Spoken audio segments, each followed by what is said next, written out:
Assalamualaikum warahmatullahi wabarakatuh. Bayangkan sebuah kitab yang diturunkan lebih dari 1400 tahun lalu. Namun berisi pengetahuan ilmiah yang baru terbukti di zaman modern. Itulah Al-Quran, kitab suci umat Islam yang bukan hanya petunjuk hidup, tapi juga menyimpan keajaiban luar biasa. Inilah 5 keajaiban Al-Quran yang dibuktikan langsung oleh ilmuwan masa kini. 1. Perkembangan embrio manusia. Quran Surah Al-Mu'minun ayat 13-14. Bismillahirrahmanirrahim. Thumma ja'alnahu nutfatan fi qararin makiyyah. Nah, kemudian kami menjadikannya air mani yang disimpan dalam tempat yang kokoh, rahim. Thumma khalaqna nutfata 'alaqatan fa khalaqna al-'alaqata mudghah fa khalaqna al-mudghata 'idhman fa kasawna al-'idhma lahman thumma anshanuhu khalqan akhara. Fatabarakallahu ahsanul khaliqin.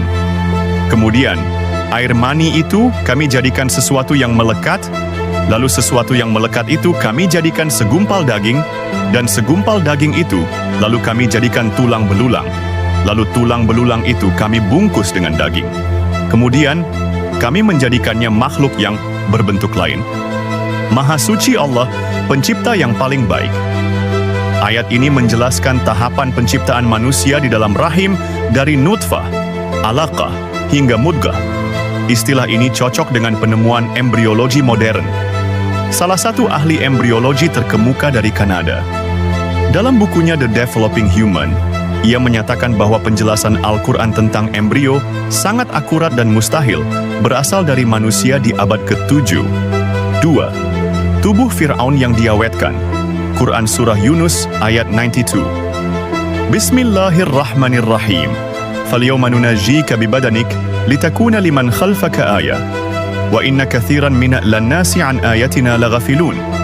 Maka pada hari ini kami selamatkan badanmu supaya kamu dapat menjadi pelajaran bagi orang-orang yang datang sesudahmu. Dan sesungguhnya kebanyakan dari manusia lengah dari tanda-tanda kekuasaan kami. Fir'aun yang menentang Nabi Musa ditenggelamkan di Laut Merah. Namun Al-Quran menyebut jasadnya akan diselamatkan bukan rohnya, tetapi tubuhnya. Tahun 1898, mumi Ramses II ditemukan oleh tim arkeolog Prancis. Lalu pada tahun 1975, jasad ini diteliti oleh Profesor Dr. Maurice Bucaille, seorang ahli bedah dan penulis buku The Bible, The Quran and Science. Saat meneliti jasad Fir'aun, ia menemukan bahwa mumi tersebut mati karena tenggelam, dan dadanya mengalami kerusakan parah.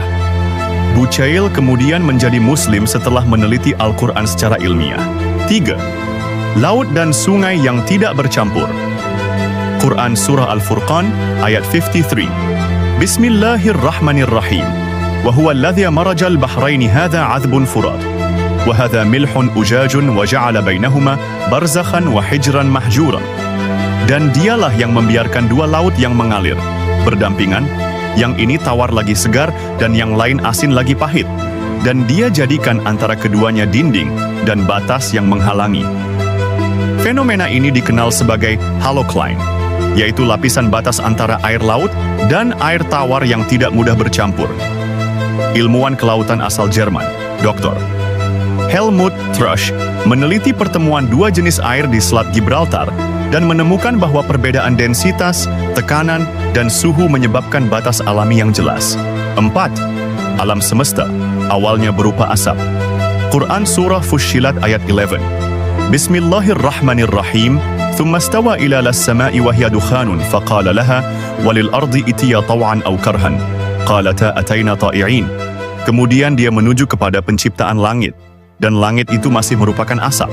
Lalu dia berkata kepadanya dan kepada bumi, datanglah kamu keduanya menurut perintahku dengan suka hati atau terpaksa. Keduanya menjawab, kami datang dengan suka hati. Dalam ilmu kosmologi modern, setelah Big Bang, alam semesta dipenuhi gas panas pekat yang dikenal sebagai nebula, yang oleh Al-Quran disebut sebagai dukhan, asap. Teori ini sejalan dengan penemuan NASA dan ilmuwan astrofisika seperti Profesor Hubert Reeves, yang menyatakan bahwa bintang dan galaksi terbentuk dari kabut kosmik. 5. Gunung sebagai pasak bumi. Quran Surah An-Naba ayat 6-7. Bismillahirrahmanirrahim. Alam naj'alil arda mihdan. Bukankah kami telah menjadikan bumi sebagai hamparan, wal jibala autadan, dan gunung-gunung sebagai pasak? Dalam geologi modern, diketahui bahwa pegunungan memiliki akar yang menancap ke dalam lapisan bumi, berfungsi sebagai stabilisator lempeng tektonik. Penelitian oleh ahli geologi Profesor Frank Press, mantan penasihat sains Presiden Amerika Serikat, membuktikan bahwa gunung memang bertindak seperti paku atau jangkar, membantu menjaga kestabilan kerak bumi. Dalam bukunya Earth, ia menjelaskan struktur dalam gunung yang mirip pasak, memperkuat stabilitas geologis bumi. Ilmu dan wahyu bukanlah dua hal yang bertentangan, justru saling melengkapi. Al-Quran bukan kitab sains, namun saat sains mengejar kebenaran, ia perlahan mengejar apa yang sudah lebih dulu diturunkan lewat wahyu. Apakah ini semua kebetulan? Ataukah bukti nyata bahwa Al-Quran benar-benar berasal dari Tuhan semesta alam? Sanurihim ayatina fil afaqi wa fi anfusihim hatta yatabayyana lahum annahu al-haqqu. Awalam yakfi bi rabbika annahu ala kulli syai'in syahid. Kami akan memperlihatkan kepada mereka tanda-tanda kekuasaan kami di segala wilayah bumi dan pada diri mereka sendiri, hingga jelas bagi mereka bahwa Al-Quran itu adalah benar. Tiadakah cukup bahwa sesungguhnya Tuhanmu menjadi saksi atas segala sesuatu? Quran Surah Fussilat ayat 53. Jika kamu merasa takjub dengan keajaiban ini, bagikan video ini agar lebih banyak orang sadar bahwa kebenaran wahyu kini bisa disentuh oleh logika. Terima kasih. Wassalamualaikum warahmatullahi wabarakatuh. See you the next video.